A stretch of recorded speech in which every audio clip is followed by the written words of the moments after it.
कुछ लोग तो मेरे रिश्तेदार के ऊपर भी वीडियो बनाते हैं कि उनके ये पकड़े गए, उनके वो पकड़े गए। है कि आप ठगी करते हैं, देश भर का ड्रामा करते हैं, बिहार को जाकर दूसरे राज्यों में बदनाम करते हैं। और नेता का निकालेंगे लोग ना और बनाएंगे ना, नेतवा धुबला झाड़ देगा इन लोगों का।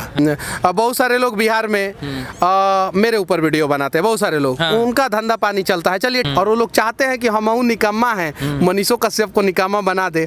से शराब का बोतल सीधे MiG-21 से गिरा दिया जाता है बिहार में। के बीच में जो है ना, बिहार आज भी पिछड़ा है, कल भी पिछड़ा था और भविष्य में अगर आज हम नहीं लड़े तो पिछड़ा ही रहेगा। बिहार का सबसे बड़ा समस्या मैं हूँ क्या?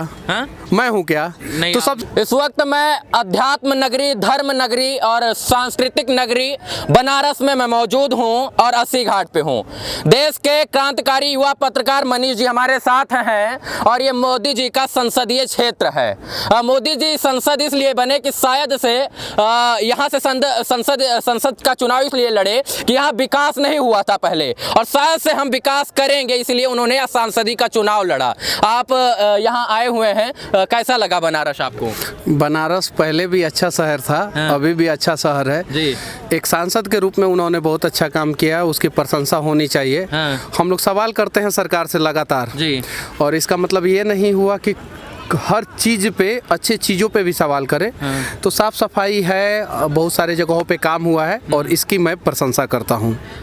अभी आप बनारस में हैं, इसके पहले आप साउथ में थे। साउथ से और उत्तर प्रदेश और बिहार का कंपेयर हम कर सकते हैं क्या? नहीं कर सकते हैं। बिहार और उत्तर प्रदेश से साउथ के पांचों राज्य, पहले 4 थे अभी 5 है, पांचों राज्य कम से कम 40 साल आगे हैं और 40 साल हाईटेक है। और वहाँ के लोग भी हमसे 40 साल आगे हैं और 40 साल हाईटेक हैं। इसलिए मैं उधर गया था और इसलिए मैं बाहर भी जाते रहता हूँ, देखते रहता हूँ, दिखाते रहता हूँ। वहाँ पे जो पब्लिक के लिए जो काम होता है उसमें करप्शन बहुत कम है और यहाँ पे ग्राउंड लेवल पे करप्शन ज़्यादा है, चाहे वो उत्तर प्रदेश हो चाहे बिहार हो। तो ये फर्क है वहाँ से और यहाँ पे। आप आम जनमानस के लिए, आम जनता के लिए, देश की सत्ताओं से, सरकार से, शासन से, प्रशासन से आप लड़ते हैं, फिर भी आपके ऊपर आरोप लगता है कि आप ठगी करते हैं, देश भर का ड्रामा करते हैं, बिहार को जाकर दूसरे राज्यों में बदनाम करते हैं। लेकिन आपका कहना होता है कि हम उत्तर प्रदेश और बिहार को जाकर दूसरे राज्यों में प्रेजेंट करते हैं एक अच्छे तरीके से कि हमारा बिहार ऐसा है। तब तो सबसे बड़ा ठग मोदी जी हो गए, क्योंकि वो भी प्रधानमंत्री बनने से पहले घूम घूम के कहते थे कि देश में विकास नहीं हुआ है, देश में विकास नहीं हुआ है। कहते थे कि नहीं कहते थे? कहते थे। बाहर भी जाते थे तो कहते थे कि नहीं हुआ है, नहीं हुआ है। तो जो नहीं हुआ है उसमें हाँ कैसे कह दे? अब बलात्कार हो रहा है तो उसमें कहे कि बहुत अच्छा काम हो रहा है, मर्डर हो रहा है उसमें कहे कि बहुत अच्छा काम हो रहा है।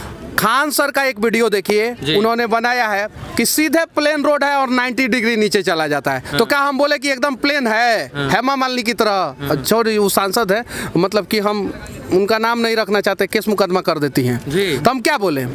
तो ये सब चीज़ें हैं। तो इन सब चीज़ों को हम दूसरे राज्यों में जाते हैं, दिखाते हैं।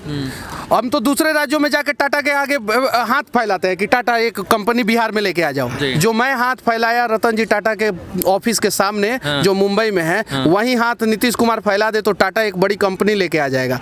लेकिन मेरे अंदर ईगो नहीं है, मैं जाता हूँ। उनके अंदर ईगो है, उनका इज्जत कम हो जाएगा कि मुख्यमंत्री वो भी टाटा के आगे हाथ फैलाएगा।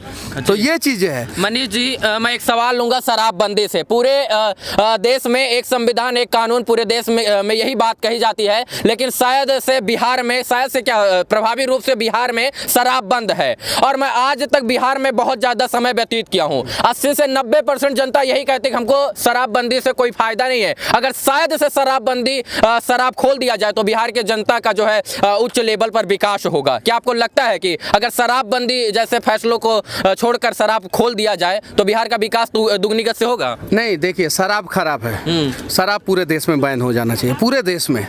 लेकिन पूरे देश में बैन होना चाहिए, तब बिहार में बैन होना चाहिए।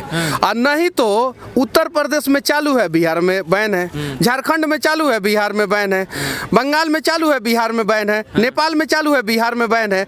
इसी के वजह से शराब का बोतल सीधे MiG-21 से गिरा दिया जाता है बिहार में। और इसी की वजह से ना शराब रोज पाया जाता है बिहार में। तो इसके लिए कौन है दोषी? कहीं भी आप कोई भी प्लानिंग करते हैं तो प्लानिंग प्रॉपर ढंग से करना चाहिए। गांजा पी के उस नशे में प्लानिंग नहीं करना चाहिए, और गांजा पी के जो भी प्लानिंग होता है ना, वो अब उसके बारे में मैं क्या अच्छा ये बताइए, बिहार में के लोग जो हैं, बिहार उत्तर प्रदेश के लोग अन्य राज्यों में जाते हैं रोजी रोजगार के चक्कर में, हम भी जाते हैं रोजी रोजगार के चक्कर में। मैं भी दिल्ली में जैसे शहर में रहा और उत्तर प्रदेश का निवासी था, अयोध्या का निवासी था, जाके दिल्ली में नौकरी किया। तो ऐसा क्यों होता है? हमारे यहाँ वो इंफ्रास्ट्रक्चर नहीं डेवलप हो सकता है, इस तरीके का विकास नहीं किया जा सकता कि हमें भी हमारे यहाँ फैक्ट्री लगा दी जाए, कारखाने लगा दिया जाए, बंद पड़ी चीनी मिलों को चालू कर दिया जाए, कारखाने चालू कर दिया जाए। ऐसा बिहार और यूपी के मुख्यमंत्री काहे नहीं सोचते हैं? देखिए, समस्या क्या है कि हमें जानबूझ के लेबर राज रखा जाता है, जानबूझ के, क्योंकि देश में सस्ता मजदूर मिल सके, और सस्ता मजदूर मिलेंगे तभी कुछ बिजनेसमैन वाले को फायदा होगा। और यही सबसे बड़ा रीजन है कि बिहार, यूपी, झारखंड, ये 3 राज्यों से सबसे ज़्यादा लेबर पलायन करते हैं, और उसमें भी सबसे ज़्यादा बिहार से पलायन करते हैं। हालांकि उत्तर प्रदेश में कुछ कंपनियां आई है, जैसे दुनिया का सबसे बड़ा मोबाइल प्लांट जो है नोएडा में खुला, नोएडा इंडस्ट्रियल हब बन रहा है। तो बहुत सारी चीज़ें हैं, यहाँ पे बदलाव हुआ है। लेकिन इन सभी बदलावों के बीच में जो है ना, बिहार आज भी पिछड़ा है, कल भी पिछड़ा था, और भविष्य में अगर आज हम नहीं लड़े तो पिछड़ा ही रहेगा। लड़ना जरूरी है, अपने हक के लिए लड़ेंगे। हाँ, क्यों नहीं, अपने हक के लिए, अपने राज्य के लिए लड़ना तो जरूरी है। और लड़ता कौन है? मर्द। बाकी मैं उससे ज्यादा कुछ नहीं कह सकता। नामर्द नहीं लड़ते हैं, और मर्द लड़ते हैं जिनके सीने में जान होती है, और वही इतिहास लिखते हैं। इतिहास बनते नहीं, इतिहास वही लिखते हैं जो लड़ते हैं। और शायद से अगर एक आम आदमी अपना भ्रष्टाचार पे लड़ना लग जाए, और आम जनमानस जो है वो अपने हक की, एक आदमी सुधर जाए और अपना हक मांगना चाहे, तो देश की गूंगी बहरी सरकारें जाग जाएंगी। केवल हम और ये भैया अपना हक मांगने लग जाएंगे तो जाग जाएंगी। देखिए, आप यहाँ पे बनारस के 80 घाट में, आप सामने चले जाइए और सिर्फ चर्चा कीजिए राजनीतिक पार्टियों पे, तो कुछ लोग जो है समाजवादी पार्टी की तरफ हो जाएंगे, कुछ लोग बहुजन समाजवादी पार्टी की तरफ हो जाएंगे, कुछ लोग भाजपा, कुछ लोग कांग्रेस, और लड़ेंगे। उनको पार्टी कुछ नहीं दे रहा है, फिर भी लड़ेंगे, अपनी अपनी पार्टियों के विचारधारा रखेंगे। तो इस देश में सबसे बड़ा रोजगार का सेक्टर है राजनीतिक पार्टी, वो सबसे ज्यादा रोजगार देता है, और बिना सैलरी का रोजगार देता है। जिस दिन हम राजनीतिक पार्टियों के लिए नहीं लड़के देश के लिए, अपने राज्य के लिए लड़ना शुरू करेंगे, उस दिन देश का भी विकास हो जाएगा, राज्य का भी विकास हो जाएगा। उत्तर प्रदेश और बिहार में बहुत सारे युवा नेता पैदा हुए। युवा नेता बनने में बहुत आसान तरीका है, कुछ कुर्ता पैजामा सियाइए, जूता मोजा लीजिए और बन जाइए युवा नेता। और आप सपाई बन जाइए, भाजपाई बन जाइए, लेकिन आप रोजगार नहीं तलाशिएगा। सपाई से और भाजपाई से, कांग्रेसी से, इसके बाद बसपाई से अच्छा है कि आप एक हिंदुस्तानी बन जाइए, देश के नागरिक बन जाइए। और शायद से जब आप देश के नागरिक बन जाएंगे तो आप अपने हक के लिए लड़ेंगे, तो सोई गूंगी बहरी सरकारें भी जाग जाएंगी। क्यों मनीष जी, ऐसा है या नहीं है? और ये तो सबको पता है कि अगर हम जब तक अपने हक के लिए नहीं लड़ेंगे तब तक सरकारें नहीं जागेगी। उल्टा सरकारों ने ऐसा कर दिया है कि आपके शरीर में वो जो निडल होता है ना, इधर लगा दिया जाता है, समय समय पे खून निकाल लेता है, समय समय पे खून निकाल लेता है अपने हिसाब से।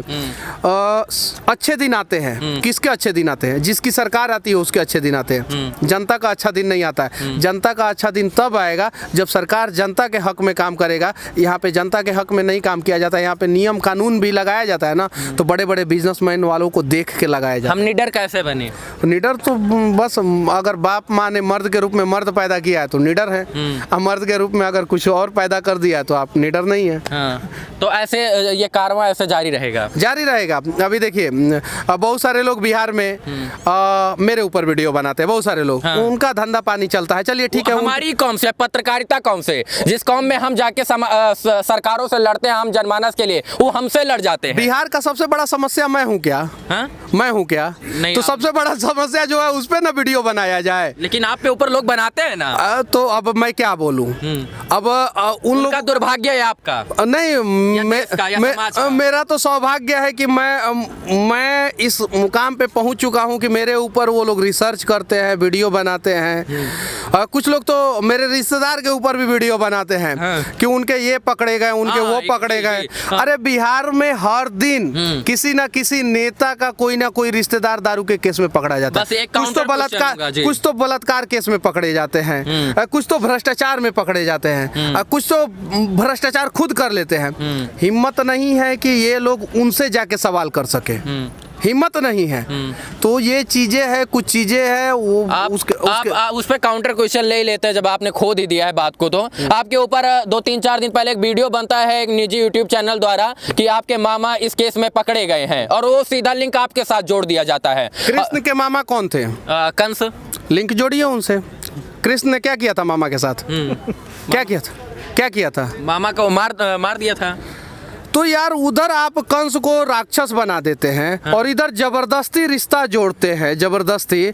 और ये जरा सोचिए कि बिहार में बहुत सारे नेताओं के, मंत्रियों के रिश्तेदार जेल की हवा खा रहे हैं अभी उनके ऊपर आप वीडियो नहीं बनाते हैं और एक पत्रकार होने के बावजूद भी एक पत्रकार के ऊपर वीडियो बनाते हैं। तो ये इसके बारे में अब मैं समस्या क्या है कि वो लोग चाहते हैं कि मैं इस पे कुछ बोलूं, रिएक्शन दूं, फिर रिएक्शन लेंगे और फिर वीडियो बनाएंगे, फिर रिएक्शन लेंगे, फिर वीडियो बनाएंगे, क्योंकि उनके पास कोई काम धाम है ही नहीं। और हमारे साथ समस्या क्या है कि हम लोग एक दिन में कम से कम 3 वीडियो अपलोड करते हैं, जबकि मैक्सिमम एक दिन में मुझे 1 से 2 वीडियो अपलोड करना चाहिए, उससे ज़्यादा नहीं।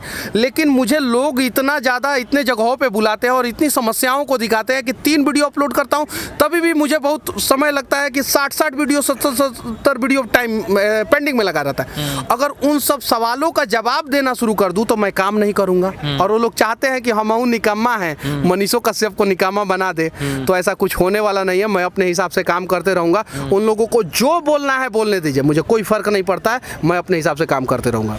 आसमान के ऊपर मुंह करके थूकिएगा तो थूक अपने ऊपर ही गिरता है और यही सत्य है, यही यथार्थ है, यही उचित है। इस वक्त मैं बनारस के 80 घाट पे मौजूद था, हमारे साथ युवा क्रांतिकारी पत्रकार मनीष जी थे और इनसे बहुत सारी बातें करूंगा तो 24 घंटे शायद कम पड़ जाएंगे, क्योंकि बचपन से देखते आया हूं, बचपन तो नहीं कहेंगे, युवा रूप जब हुआ था तब से, और अभी भी देख रहा हूं, सीख रहा हूं। इनके समर्थक हैं, दर्शक हैं, कुछ लोग हैं। भैया कैसे लगते हैं मनीष जी?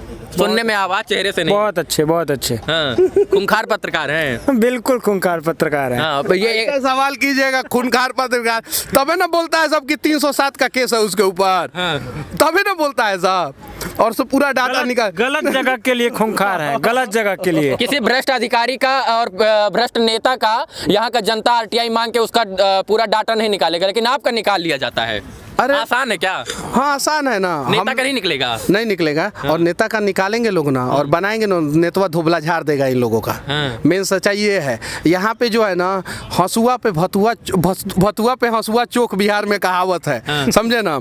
थोड़ा सा बिहार विधानसभा में बहुत सारे मंत्री बैठे हैं, रोज भ्रष्टाचार करते हैं, शौचालय का पैसा खाते हैं, उनके बारे में बोल के दिखा दे। नहीं बोलेंगे, कारण कि आप बहुत आसान है और बोलते नहीं है। आप सोचते हैं जी, जो करप्शन करता है उसके बारे में कोई नहीं बोलता है, जो करप्शन नहीं करेगा उसके बारे में पूरा दुनिया बोला। जैसे भैया कुछ नहीं करते हैं, ईमानदार हैं, तो इनके पीछे पूरा दुनिया लगा हुआ है। पूरा दुनिया नहीं, सिर्फ 2% लोग। खान सर ने एक वीडियो में कहा था कि मतलब कि सिर्फ 2% लोग हैं जो आपके फुर्सत में हैं, जो आपके कार्य का विरोध करेंगे। आप 98% लोगों को देखिए और उनके हिसाब से काम कीजिए। ये 2% लोग जो है ना, कृष्ण के समय में भी थे कंस के रूप में, राम के समय में भी थे रावण के रूप में, और महाभारत के समय में भी थे दुर्योधन के रूप में। तो हावी होंगे 98 वाले, तो हावी होंगे 98 वाले हमेशा हावी होंगे। 98 वाले। ये बताइए, बिहार का भ्रष्ट सरकारी इंजीनियर तुमको रेलू कि ना रेलू, इस शब्द जो है सोशल मीडिया पर गूंजता है। ऐसे ही शब्द का चयन करने वाले मनीष जी हमारे साथ थे। हमसे जुड़ने के लिए आभार, और हमारे लिए भी कुछ 1-2 शब्द चलते चलते कहिए। बस मैं विनती करूंगा कि बहुत ईमानदारी से काम करते हैं और अच्छे ढंग से आप लोग इनके चैनल को सब्सक्राइब कर लीजिए। फेसबुक पे देख रहे हैं तो पेज को फॉलो कर लीजिए। और बस आखिरी में एक ही अच्छा कर रहे हैं या नहीं?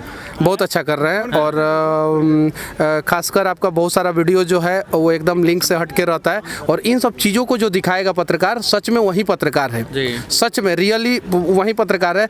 नहीं तो स्टूडियो में बैठ के कोई भी पत्रकारिता कर सकता है। मुंबई में मैं गया था, बहुत सारे कलाकार मुझे फ़ोन किए कि हाँ मनीष जी एक इंटरव्यू चला दीजिए, एक इंटरव्यू चला दीजिए। मैंने बोला कि सड़क पे खड़ा होकर जो इंटरव्यू देगा उसी का चलाएंगे। और एक कलाकार तैयार हुए सड़क पे खड़ा होकर इंटरव्यू देने के लिए, उनका इंटरव्यू चलाया, बाकी किसी का नहीं चलाया। ग्रीन स्क्रीन लगाकर स्टूडियो में बैठकर मैं भी लंदन जा सकता हूँ ग्रीन स्क्रीन में लग के, लेकिन मैं वो करूंगा नहीं। मैं करूंगा 80 घाट पर खड़ा होकर पत्रकारिता, मैं बिहार में खड़ा होकर पत्रकारिता करूंगा, मैं उत्तर प्रदेश में खड़ा होकर पत्रकारिता करूंगा, और वही असली पत्रकारिता होगी। चलिए, शुक्रिया, शुभकामना आप सभी दर्शकों को इस वीडियो से जुड़े रहने के लिए। मनीष जी धन्यवाद आपका। जय हिंद, जय हिंद।